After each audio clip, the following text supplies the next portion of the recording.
Sanibona, phinde nibikelele nje namhlanje ngaleli thuba ngalomzuzu ngaleli hora. Sibonge nje umdali wezulu nomhlaba, uNkulunkulu omuhle, uNkulunkulu engcwele, uNkulunkulu onamandla, uNkulunkulu ofanelekile ukubonga, ofanelekile udumo, ofanelekile ukubatshazwa, ukuphakanyiswa, ukungcweliswa, ofanelekile konke okuhle ngaso sonke isikhathi ngoba yena umdali wezulu nomhlaba uhlezi emuhle ebabazeka. uNkulunkulu ongikhona, uNkulunkulu wayekhona, uNkulunkulu ohlezi ekhona, uNkulunkulu umile ingunaphakade. Abantu bakaNkulunkulu, kubalulekile ukuthi simnikeze udumo ngaphezu kwazo zonke izinto, ngaphezu kwako konke, ngoba uNkulunkulu ufanelekile ukuthi abatshazwe, ufanelekile, udumo lungolwakhe, udumo lumfanele futhi luncane lolu esimnikeza lona. Kuncane ukwenza kwethu, kuncane ukumbonga kwethu, kuncane ukumdumisa kwethu, kuncane ukumhlabelelela, kuncane ukuthandaza, kuncane ukufunda izwi, ufunde elilodwa ngosuku, kuncane konke okwenzayo. Sesiphila esikhathini lapho khona sekukuningi kakhulu okwenzayo, okwenzela wena, okwenzela inyama yakho kunokwenzela uNkulunkulu. Sekukuningi kakhulu okwenzayo wenzela umndeni wakho kunokuthi wenzele uNkulunkulu. Sekukuningi kakhulu okwenzayo ukwenzela iphakethe lakho kunokuthi wenzele uNkulunkulu. Sekukuningi kakhulu okwenzayo ukwenzela ukuthi ugombele kuzoba inzuzo kuwena kunokuthi wenzele uNkulunkulu.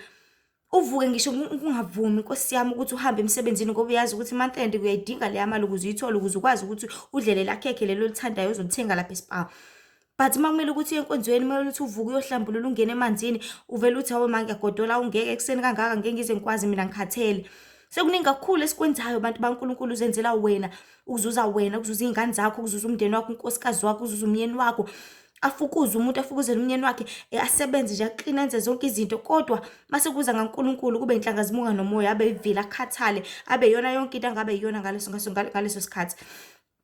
Kuningi kakhulu abantwana abasebenzisa amadatha utararata ukuze bangene ko-TikTok babuke wonke amavidiyo angcolile, kodwa mase kumele mhlasimpe alalele intshumayelo yenkonzo at least 30 minutes, athi hawu ngeke anginalo idatha, about 31 MB, ngeke ngize ngikwazi ukuyivula le VN, ngeke.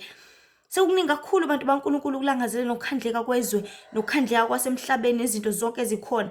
Ngoba usuku nosuku, umzuzu nomzuzu, ihora nohora, isitha siyandisa everything lapha emhlabeni ongakwazi ukuthi ukhethe kuyona, khona ungeke uze ukwazi ukuthi uthole ithuba lokuthi wenze intando kaNkulunkulu.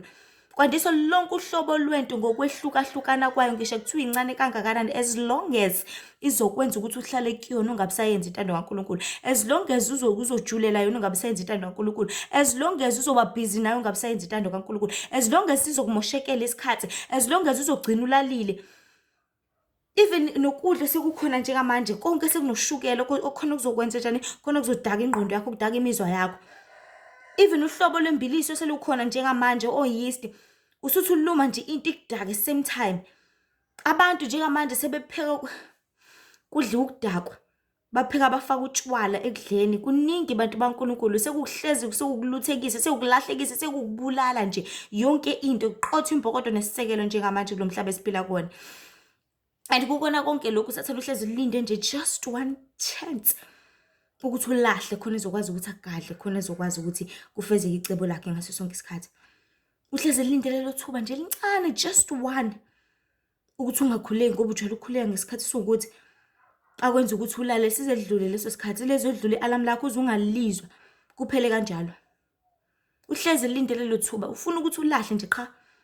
Akanandaba ukuthi ubhizinesi zonke lezi zinto azisho lutho. Into ebalulekile uNkulunkulu, ngoba impi phakathi kwaNkulunkulu nesitha. Bese kusetshenziswa wena, ngoba wena umele ukuthi usendise umphefumulo wakho, umele ukuthi usebenzele uNkulunkulu, umele ukuthi sonke isikhathi usichithe enkosini, because into ejabulisa uNkulunkulu, bantu baNkulunkulu, ukuthi umthande ngengqondo yakho yonke, uhlezi uzindla ngayo ukuthi uNkosi ngamenzelani namhlanje. Uzindla ukuthi awumayiza ekhaya izolweni ngabe kwenzakalani, ebandleni ngenzani, ngaqina ngingenzani. Uhlezi uzindla ngoNkulunkulu ukuthi iNkosi ngakhazimulisa kangakanani namhlanje, ngakudumisa kangakanani, ngingakwenzelani, ngakhazimulisa kuFacebook, ngakhazimulisa Instagram, ngakhazimulisa kuphi, TikTok, YouTube, ngenza kuphi Nkosi. Ikuphi ongakuthokozisa wena, ukuphi ongakuthabisa Baba, ikuphi engakwenza ngamandla ami. Umthande ngamandla akho onke, ukuthi Nkosi yini engayenza ngezandla zami ezonikeza wena udumo. Mhlawumbe ngabe ngiyosiza loya gogo loyana onoshukela ongakwazi ukuyisiza. Mhlawumbe ngabe ngiyolekelela kuloya muzi la kume nenkinga khona, khona kuningi bantu baNkulunkulu. Umthando ngomphefumulo wakho unikele kuye, singathandi izinto zezwe, because ziyisithumba mphefumulo, zikuthathe umphefumulo wakho ube trapped kuleya ndawo, because izenzo zethu zobubi zongalalele ziletha isiqalekiso, and isiqalekiso uTsathane uyithanda kabi indawo eqalekisiwe. uthanda kabi because la kuqalekiswa khona uNkulunkulu akangeni khona. Ngoba uNkulunkulu akathi ezwini lakho eDuteronomy 28, uma ulalela nokulalela uyakubusiswa. But uma ungalaleli nokulalela uyakuqalekiswa kuyona yonke into. Ufuna into eyodwa uJehova umdali wezulu nomhlaba ubaba wethu engcwele. Ufuna ukulalelwa. Ufuna ukuthotshelwa. Ufuna kwenziwa intando yakhe ngaso sonke isikhathi. Kodwa uma singakwenzi lokho, ila khona abantu baNkulunkulu siwelela khona ebubeni ngaso sonke isikhathi. So kubalekile ukuthi sazi singabantu ukuthi uwena ohlalela ukuthi uzikhumbuze zonke izinto ezibalekile. Aphinda athi uNkulunkulu umthande ngenhliziyo yakho yonke. Inhliziyo seyithandani bantu baNkulunkulu njengamanje? Thandani, thanda ukudla. Thanda ukutravel, thanda iTV, thanda ucingo, ifoni, thanda umjolo, thanda ubufebe, thanda zonke lezi zinto. Inhliziyo yakho ithanda unkosikazi wakho kakhulu, thanda umyeni wakho kakhulu, thanda isoka lakho kakhulu, thanda intombi yakho kakhulu. Thandani, thanda imoto kakhulu ukuthi nje mangidrivile nje usuku lonke ngilibele ngiliftana namantombazane, ngishaya izulu ishonele, phinde ngishaya izulu ishonele. Inhliziyo yakho ithanda zonke lezo zinto njengamanje. Ithandane inhliziyo yakho ngoba uNkulunkulu uthi inhliziyo yakho asiyibeke kuye because zonke lezi zinto ezikhona ziyedlula abantu baNkulunkulu, even abantu. Uzobeka inhliziyo yakho kumuntu akuphule yona. Ube naloyo wesifazane lo uzumfundisa uzumenzele yonke into athi sebona abangcono esegraduateile waba udokotela. Usale njengepheshana leli lokusebenza lapha endlini encane eselisebenzile futhi. So inhliziyo zethu sizibeke kubantu baNkulunkulu. Kuvunyelwe konke, kubalekile konke, kube usizo konke futhi kuyathakuzisa konke. Kodwa inhliziyo yakho ikuphi? That is why ethi masingabeki inhliziyo zethu lapha emhlabeni kwingcebo yonke, ngoba la umuntu kukhona khona konke akuthandayo nenhliziyo yakhe ikhona khona lapho. La ukubeka khona ingcebo yakho, inhliziyo yakho ilapho. Even abantu abasebenzayo uyazi ukuthi nginemali ngiyibekile endaweni ukuthi ngine-safe nginokuthi inhliziyo yakho ihlezi lapho. Athi noma umunye mhlawumbe esegula nanani mawukuthi umuntu mhlawumbe othanda ukuthi abe inqonqela nani nani, athi egula uyazi ukuthi ish avela acasula ukuthi akasakwazi ukuhamba because manje kunemali efihle endaweni ukuthi akafuni futhi ukutshela umuntu ukuthi hayibo ngathola ukuthi nokuthi because inhliziyo yakhe ikhona khona lapho. And la inhliziyo yakhe ikhona, ngisho isidumbu sakho singaba kwenye indawo suke kuyisidumbu kuphela. Ingqondo isuke ilapha ya. Fana noma usemsebenzini athi umuntu akusavumi yazi yoshani no4 ukuthi siphume. Inhliziyo yakhe athi inhliziyo yami mina sisekhaya. Sekusele isidumbu kuphela sekulinde nje ushaya isikhathi bese iyahamba goduke. Usejahe ingane zakhe. Usejahe ukuthi ayopheka ulambile mhlawumbe ufuna ukuthi apheke spaghetti namhlanje alale ngespaghetti ucabanga ubhizi ucabanga inhliziyo yakhe kwispaghetti nje kamanje. And the more inhliziyo yakho iba kuleyo nto leyo you lose ifocus yaloko kumele ukuthi ukwenze ngaleso sikhathi kuleyo ndawo.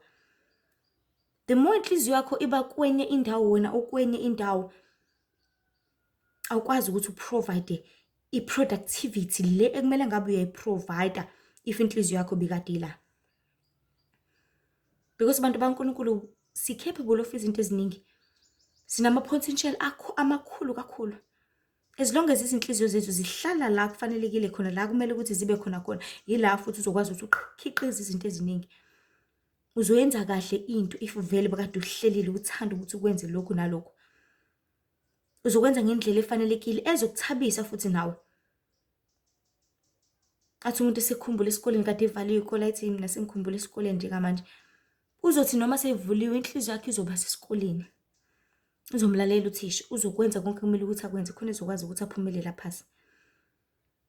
Ngoba abantu baNkulunkulu inhliziyo zethu zikephi? Ingqondo zethu zikuphi? Zithanda bani? Athi simthanda uNkulunkulu. Nangemphefumulo yethu ebese ngikubalile. Mina ngeke ngithi phinde simthande futhi nangesikhathi sethu. Ngoba sinomzuzwana. Lingakhala manje, likhalele. Ungadlula namhlanje kuphele ngawe. Kuningi abantu baNkulunkulu esibhekana nakho. Kuningi futhi kakhulukazi lezi khathi zogcina. Okubalekile okusemqoka ukuthi simfune uJehova esatholakala, simbize futhi saseduzane. Okubalekile kusemqoka ukuthi sihlalele ukwenza intando kaNkulunkulu, ngiyaphinda sihlalele ukwenza intando kaNkulunkulu kungengintando yethu. Ngoba inezimathi zoNkulunkulu esinikeze yonke authority kulomhlaba. Wasinikeza lonke uhlobo lenkululeko. Bathi umhlaba usango wakhe. Sisangaphucwa noma inini. You are just a person onikezwe nje just a period of time laphaya ukuthi hamba ugada loya muzi. Uma ufika laphaya ukline wenze yonke into uzohlala lapha just for a good 5 years. If wena uzothatha lo 5 years engqondweni yakho wenze permanent wenze for good, uzoba nenkinga mase usuphelile lo 5 years. If wena uzothatha umsebenzi we-contract ye-3 years engqondweni yakho nakwizenzo zakho uzokwenza engazuthi i-permanent job, uzoba nenkinga mase uphela lo 3 years. Ngoba ukuthatha kwakho ukwenza i-permanent job kuzokwenza ukuthi urelax. Uthi hayi ngoba vele ngiyasebenza, imali uyispende wrong, imali ungaqikeleli ukuthi uthenge izinto ezibalulekile, imali ungaqikeleli ukuthi wenze izinto ozoyibona ezizophatheka. Okuzothi noma usuphela lo 3 years wazi ukuthi okay, at least ngakhile. At least uphumile u-2 room ngale mali abakade ngiyihola for just 3 years. At least iphumile i-license uma ukuthi ungumuntu mhlawumbe osahlala ekhaya nani nani. Iphumile i-license sengingakwazi ukuthi ngidrive, at least iphumile ukuthi ngithengile ifurniture ekhaya, at least ngisizile vele i-grocery nje into eyi-standard vele. Uthathe wenze ngazo uzo-permanent. Uthathe imali wenze njani uyiphuze uma uthi ayiphuze. Uthenge impahla zokugqoka, wenze zonke izinto ongazenza. Uthi usuphela lo 3 years, ukhale wedwa, ukhale isimayemaye. Ngoba la emhlabeni kufunakala ubuhlakani. And abutholakali noma kanjani, butholakala ngokwesaba uJehova umdali wezulu nomhlaba. Butholakala ngokukhothamela yena. Butholakala ngokwenza intando yakhe. Because uJobe 28 verse 28 uthi uqala ukuhlakanipha kungowesaba uNkulunkulu. Ukuqonda ukukudeda ebini.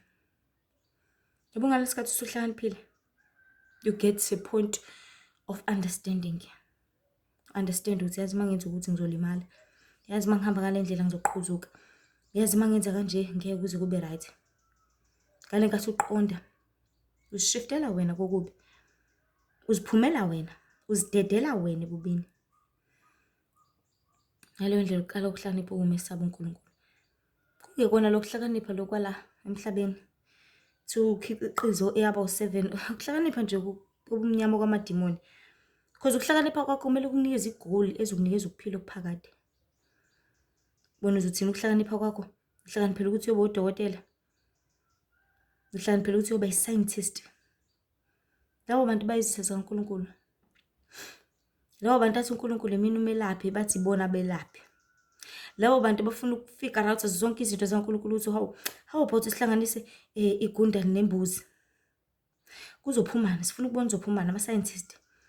How about simbe ngaphansi komhlaba, sithathe umhlabathi siwumixe nokuthi bese sithi akuzama sibone ukuthi ngadleka yini. Zonke lezo zinto kungumelana noNkulunkulu ngoba uNkulunkulu usibekela emhlabeni wasiyaleza ukuthi bantwana bami nginibeka la emhlabeni, gqokani kanje, idlani kanje, philani kanje, khulumani kanje, hambani kanje, enzani kanje, ningakwenza ukuthi bese bona bezofuna ukubona ukuthi if singakwenzi lokho kuzokwenzakalani. If ethe uNkulunkulu asidle izithelo nemifino, singazidli izithelo nemifino kuzokwenzakalani. Alright, if izithelo nemifino siyimixa nalokho kuzokwenzakalani. Of which is what impilo sesi-influence kuyo bantu baNkulunkulu njengamanje. Bekumele siphile ngezithelo nemifino kuthiwa hayi lesithelo nemifino usidle noflower. Lo bhontshisi wakho ukha phansi awuhlanganise noflower wenza ujeqe nobhontshisi khona ujeqe lo uzokudaka ulale bese imoya yafika idlungule ebusuku. Leqabisho olithatha lapha phansi hayi awulimixe ne-rice lizoba mnandi kabi, ufake namafutha, ufake zonke izinto, siluthekise ngezinto eziningi abantu baNkulunkulu ezisuse ebukhoneni baNkulunkulu in the name of ukufuna ukubona, ufuna uku-experience. And sonke siyazi ukuthi ingane engalaleli iyona basenkingeni kusasa. Ingane engalaleli iyona ebhekana nobunzima obungenza ukuthi izisole, obungenza ukuthi izifise nokuyibulala nani nani. Ngoba simele ukuthi silalele uNkulunkulu, simele ukuthi simthobele, simele ukuthi simkhothamele, simele ukuthi senze intando yakhe, simele konke lokho. And isiphile esikhathini lapho khona abantu baNkulunkulu kuyi-responsibility yakho wena muntu ukuthi uzikhumbuze ukuthi uNkulunkulu ukufundiseni. umsebenzi wakho. Uwena osukile wahamba waya esikoleni angithi. Uthisha wahlala nawe phansi wathi wathi wathi wathi wathi wathi wathi wathi wathi kumele enze njani uthisha ephinda akulandele nasekhaya? Ayophinde futhi asho the same thing, cha. Uwena kumele ukuthi ususekhaya-ke manje. Bese uyazikhumbuza ukuthi khomba uthisha esikoleni uthini.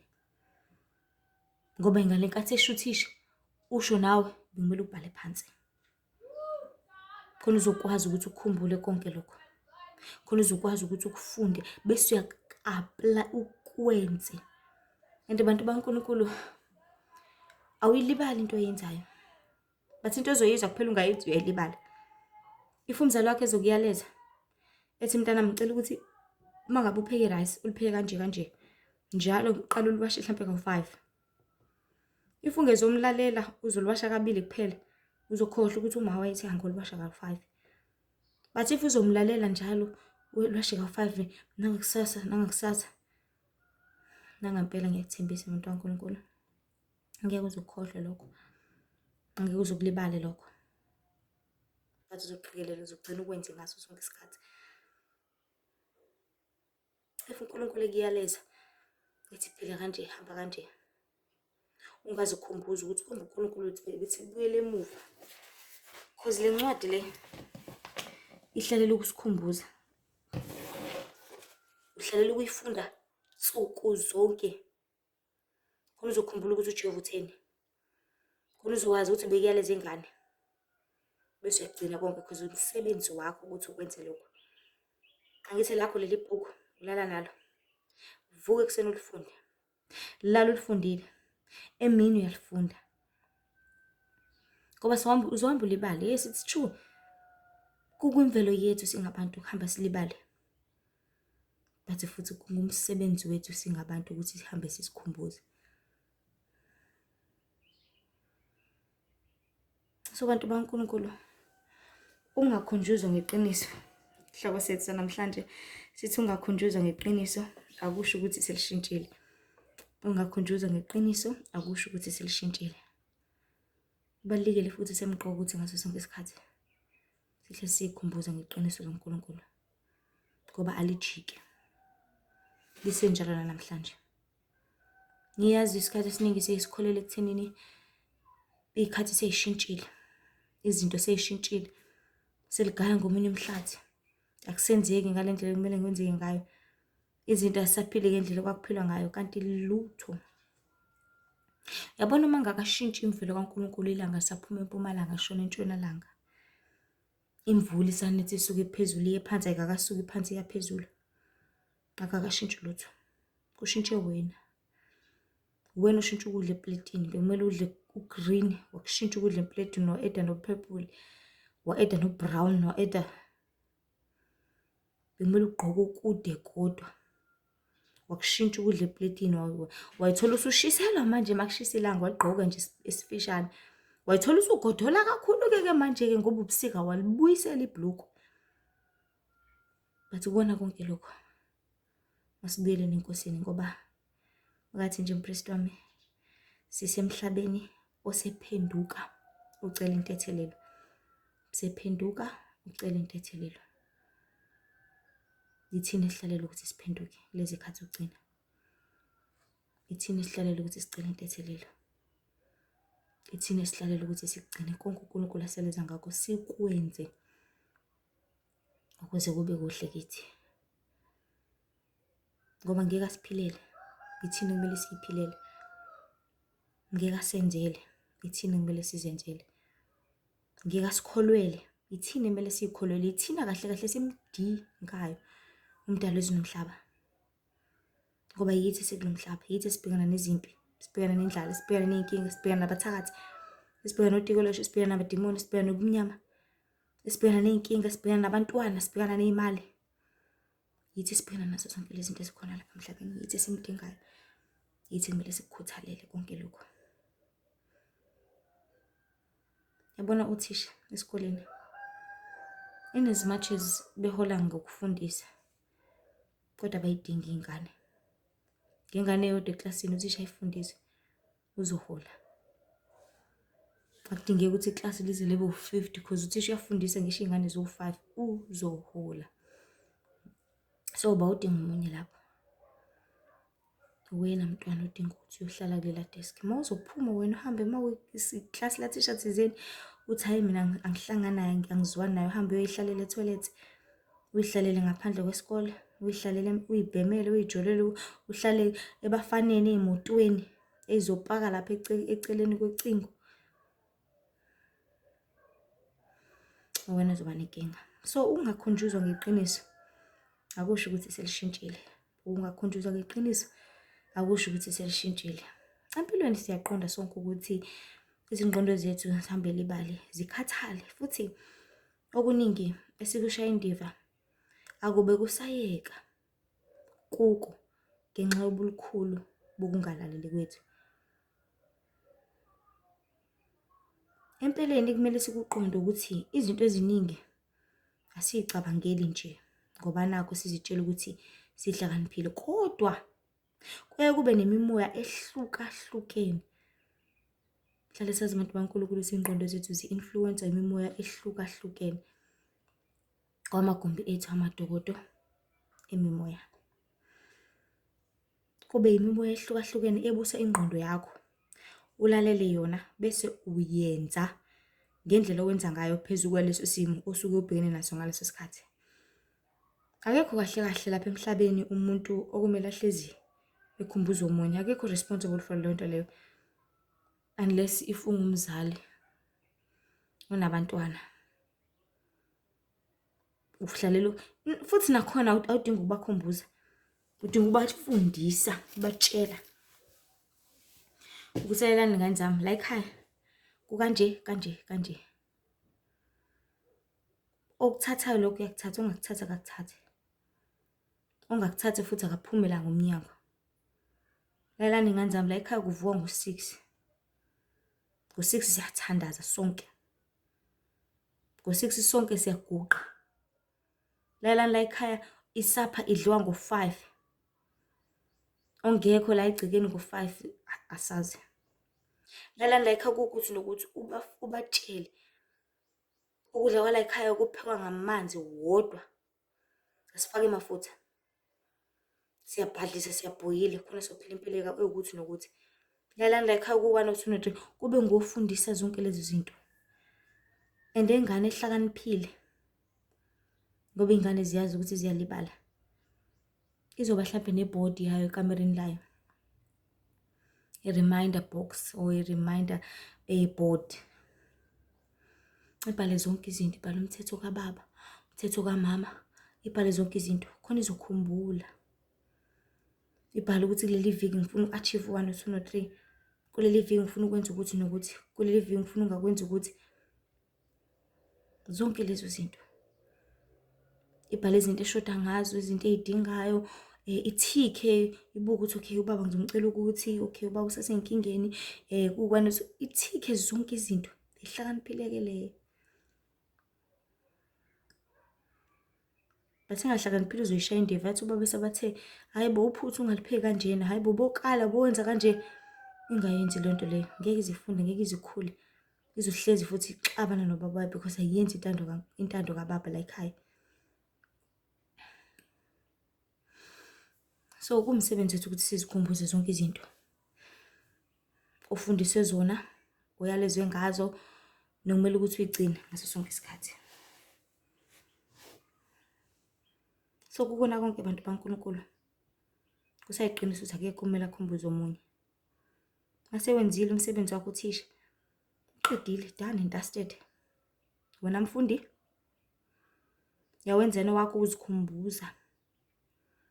Uyawenza yena wakho ukuthi ubuyise lokho bese uyakwenza, apply. Because into engakwenza the simple thing, into elula engakwenza ukuthi ungakhohlwa. Do it le nto leyo. Yenze. Athi umzali namhlanje ngifisa ukuthi kuwashwe amabhodi nifake isitilo emabhodweni. Uyazi ukuthi uzohamba ngokhohlwa vele ukwenze manje. Bathi ngeke mama ngcono ngivele ngiqale manje because sezidlile ipharishi angisenzi lutho ngicela ngiqale manje. Do it. So akekho omunye umuntu ohlalela ukukhumbuza omunye ngento ayaziyo. Yikho amakholwa okanye abazalwane bawe kangaka enkolweni ngoba bahlezi bethembela kubafundisi nakubaphathi ukuthi bazobakhumbuza ngaso sonke isikhathi. Abakholwa njalo. Hayi, umfundisi ufika angitshela iqiniso, umfundisi ufika angivumele izono zami, umfundisi ufika angikhulekela, ufika angihlambulule, ufika angenzela ukuthi nokuthi. Esefundisile umfundisi for a whole year. Bafundisa abazalwane yekana amabhlukwe, bazalwane yekana amacici, bazalwane bekana ama-makeup, abazalwane bafuna ukukubamba ngenkani, konke lokho. Ithi imoya isikubusisile kwengami isikushaya. Esithi hayi umfundisi kumele angikhulekele. Cha. Wena kumele uzilwele. Kwamele ubhale phansi konke lokhu ayokufundisa all along. Ukuze noma usubhekene nezimo ezingekho right, bese uyakhumbula ukuthi ngiyilahlephi mina indaba. Ilahlekephi, kumele ngenze kanjani? Khona ngizokwazi ukuthi ngihambe indlela efanelekile. So bahlezi bethembela abafundisi ukuthi bazobakhumbuza zonke izinto ekumele bazenze. Akukho mnandi abantu baNkulunkulu, kuyiqiniso ukuthi akuthokozisi ukulibela ukuphendula nento eyodwa. Kakhulukazi kubantu ugcina usukhathala. Over and over libe into eyodwa, yeka amacici. Yeka amacici, uyambona akafuna kwa yeka amacici. Yeka amacici akafuna kwayeka uzoze umyeke. Yeka into ukuthi, yeka into ukuthi. Wazi umyeke khona ezokwazi ukuthi ayobona lapho ukuthi kwenzakalani if ungayiyeki into ukuthi. Ngoba uyalezwa kahle, utshele kahle kuhle konke ingakenzeki okubi. Ngoba kusuke kuzokwenzeka. Ngeke uze utshelwe ngento ukuthi iyeke if ibe safe.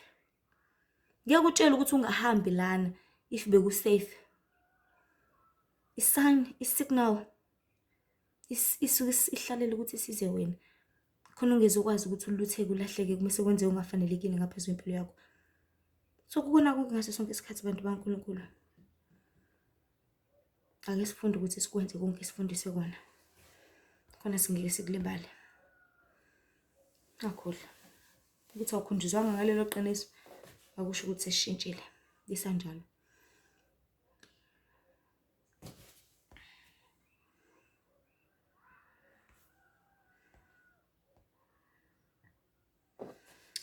uKristu athanda sikwazi, ikakhulukazi abantu baNkulunkulu ngaso sonke isikhathi, ukuthi uma ngalelo viki mhlawumbe siphe enkonzweni kuzokhulunywa ngamagama ukuthi abazalwane mabangabe ngabaqamba amanga. Ubokhuleka ukuthi lokho sekufundisiwe uzicelele wena enkosini. Lokho sekufundisiwe ngiyacela Nkosi ukuthi ngigcine ngikwenze. Lokho sekufundisiwe ngiyacela Nkosi ukuthi ngingabe umqambi manga. Ngiyacela Nkosi ukuthi ungiphe amandla ngiyeke ukubhema.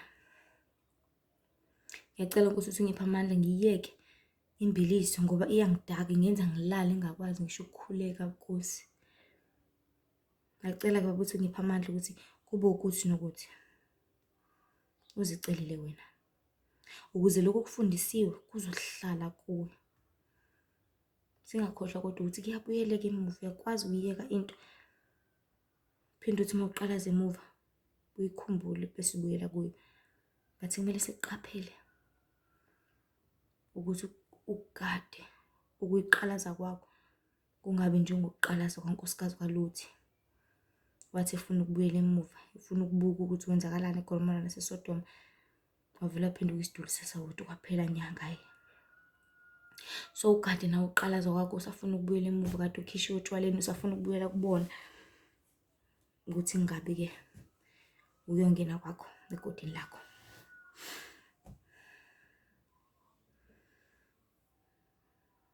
So uma siqaphele ukuthi konke osukufundisiwe sikhulekele ukuthi sikwenze ngoba kusuke kuyizwi likaNkulunkulu asuke siyala ngaleso sikhathi ukuba siligcine silenze. Sikulungele ukubuya kweNkosi abantu baNkulunkulu ngoba siyalungisiswa kahle kahle la ezinkonzweni.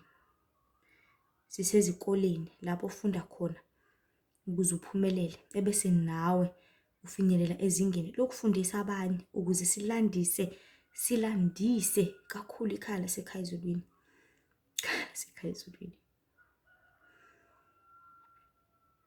nangeziphiwo uNkulunkulu asibusise ngazo ngamunye ngamunye. Ebandleni lakho usesikoleni uzofunda ukuthi mina ngizosebenzisa kanjani igift yami yokukhuleka. Uzofunda ukuthi mina ngizosebenzisa kanjani igift yami ngokushumayela. Uzofunda ukuthi ikuphi ekumele ngishumayele kanti ngishumayela kwabanjani. Le gift yami yokuphupha amaphupho isho ukuthini kahle hle? Kumele ngiyisebenzise kanjani? Ngihambe kanjani? Ngiphile kanjani? Ngibuke ini? Ngihambe kuphi? Ngenze ini? Ngaleyo ndlela sokukhula kakhulu. Okubiza ukuthi nanoma sekungasakhulunywa ngaleyo nto thizeni, ungacabanga ukuthi hayi-ke kushuthi seku-right, kushuthi sivumelekile. Ngoba umfundisi akasayicrush indaba amafoni enkonzweni ngoba kudala ekhuluma ngayo, akasacrush indaba ukuthi uma ngabe kushunyelwe nobe busy nefoni yakho uthi hayi kushuthi seku-right-ke, kushuthi ngaba busy no-Facebook wami. Cha, akunjalo. Kusanjalo. Isacrushiwe, isa-wrong. Ayikafuneki namanje. Isa-wrong ngaphambi kaNkulunkulu. Kuyikho nje ukuthi izinto eziningi abantu baNkulunkulu sezivele zadedeleka nje njengamanje lesi sikhathi egcina esiphila kusona. Sezivele zalulana. Sezivele zenzeka.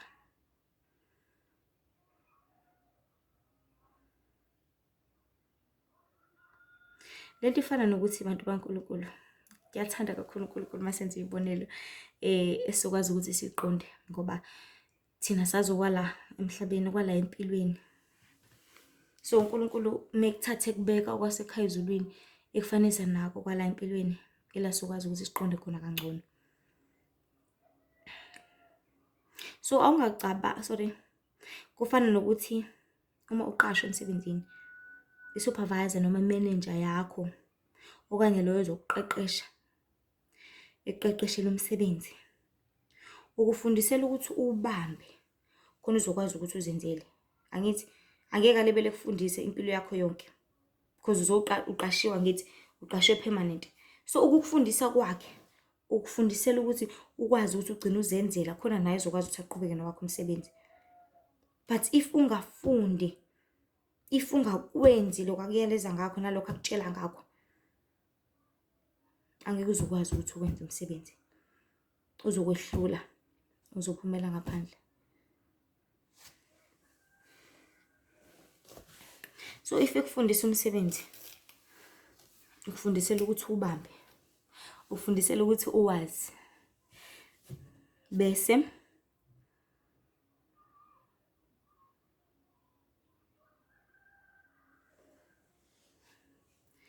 uyazenzela ngesikhathi esifanelekile. Ufundisela ukuthi uwazi ebese uyawenza. Lokho akusho ukuthi uzokutshela into eyodwa iminyaka. Cha. Nakanye. Nayo nomsebenzi wakhe kumele ukuthi awenze. Nathi uma samukela uKristu njengenkosi nomsindisi, umoya ongcwele umduduzi mefika kithi esifundisa, ufuna ukuthi konke akuyale ngakho ukugcine ukwenze. Uma kungenjalo uyacunuka akushiye. Usale wenza isono, uphindelela okuyinto eyenzekalayo njengamanje lesi sikhathi esiphila kuso. Ngokona kwebandla likhethe ukungcola kunobungcwele. Umoya kaNkulunkulu uya ngokuya usuke uphele. Ngokuphela kwawo kwanda ububi, ngokwanda kokubi kuphola uthando kwabaningi. Mahlale sazi siqonda abantu baNkulunkulu ukuthi lapha emhlabeni, lapha empilweni, sisemjahweni, sisempini, kuyahanjwa, sibheke emhlabeni omusha. Okubizwa ukuthi izinto esihlangabezana nazo endleleni angeke zifane ngoba ngingathi ngihamba emgaqweni ngihlangana no-T-junction. Lokho akusho ukuthi sengihambe amanye amabanga mhlasimpe amakhilomitha. If sengihamba amakhilomitha 3 ngizophinde futhi ngihlangane nalo T-junction. Cha.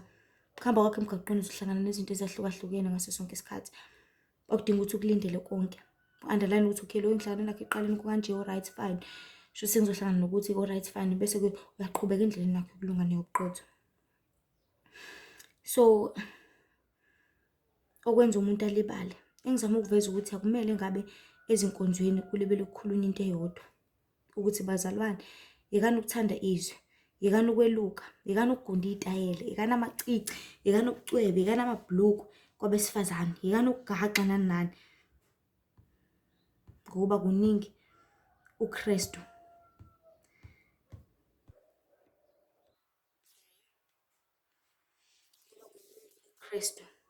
athanda sikwazi, sikwenze futhi sikugcine ngaso sonke isikhathi. So bantu baNkulunkulu, masingabe amaphilankani, ngoba zonke lezi zinto lezi uthi mayihleli kuwena zikwenza ube nenkani.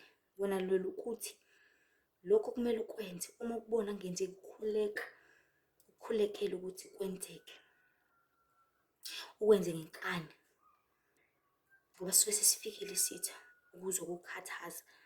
Nanoma uhlezi nabantu, umoya kaNkulunkulu uholela ekutheni ukhulume ngaye, uvele ube namahloni, lalela. Usathane usuke esefike ngaleso sikhathi. Ilwa, ukhulume ngaye ngenkani. Noma kushaya isikhathi sokukhuleka, kanti usendaweni enesiphithiphithi, ucabanga ukuguqa, ndawo thizeni kuvele ufike isithi hayibo bazothina abantu. Yazini, vele ukuguqa khona lapho. Usinqoba kanjalo-ke isitha, ukuthi lento esesijivaza ngayo, uvele uyenze yona ngqo, uyenze kakhulu. Sesikujivaza mawuthi ade uzama ukuzila ukudla, uzile u-3 days, uvele uthi uyazini-ke sengizofasta 7 days. Sikujivaza kade uzofasta 1 day, uyazini sengizofasta 3 days. So bantu baNkulunkulu, sesivumele kakhulu ubumnyama ukuthi busibusi. Sasalibala ukuthi uKristu esimkhonzayo mkhulu kangakanani. So nanamuhla, ngalo myalezo, ngalo mzuzu, ngaleli hora, bantu baNkulunkulu phendukani, ngoba umbuso wezulu ususondele. Nihlengwe, nisindise, nibhabhatiswe, ngoba ukufa kuseduzane kakhulu. Singabe sisalindele ukukhunjuzwa. Angithi akikho okukhumbuza uma ulambile ukuthi ulambile, hambe efrijini, hambe emabhodweni. Uyazenzela, ushona khona. Uma ulambile, uyazenzela ukudla. Nakanjalo neqiniso likaNkulunkulu, masilibambisise. Salo sulibambisisa lokhu okwaziyo ukwenze, ngoba ukwazi kodwa ungenzi kufile. Noma ngokuchuma kangakanani ngokwazi izwi lenkosi, nempela waqhulula amavesi ungawaboni, washo impela kwakumnandi kunjeyana. Kodwa uma ungayenzi intando kaNkulunkulu, ngisho ungayazi i-chapter yonke ngekhanda ziyofika phansi, you're just showing ukuhlakanipha nje kuphela kokukrema, futhi uyafana nomuntu ongazi lutho. So uma ungayenzi intando kaNkulunkulu, izulu alikwazi. So bantu baNkulunkulu, inkosi ibe nani. Hlale wazi ukuthi akekho uhlale ukukhumbuza umsebenzi wakho. So ungakhunjuzwa kwethi ngeqiniso, akusho ukuthi esishintshile, akusho ukuthi akuselona, akusho ukuthi singabe sisalenza, akusho ukuthi asiwelele ebubini. Kodwa masiqine njalo enkosini, sihlale ebukhoneni bayo, siphenduke, ngoba phela kwezinto zonke sefikile uKristu, sefikile ezolanda ibandla lakhe. Phenduke esonweni, phenduke ebumnyameni, phenduke ebubini, wenze njalo intando kaNkulunkulu. Ngenamandla elingcwele lihle igama lenkosi uJesu, manje ziphathe. Amen. Hlale nazi ukuthi uNkulunkulu uyasizonda isono, uNkulunkulu uyabuthanda ubungcwele. Inkosi ibe nani nje izinkundla zokuxhumana, khona uTikTok Lihle Themba, Facebook Lihle Themba Mzobela, khona imibhalo for abantu bafree, kube khona nama-short 10 minutes clips. Instagram Lihle Themba Windy with I.A. Mzobe. Usibe nani nibusise njalo. Ngelinamandla elifanelekile elingcwele elibabazekayo igama lenkosi uJesu. Masikhule, siqonde, siqine, sithande, sikhule, sibuyele enkosini, siphelele kuyo ngakho konke sinakho, ngoba uKristu ulindele wena.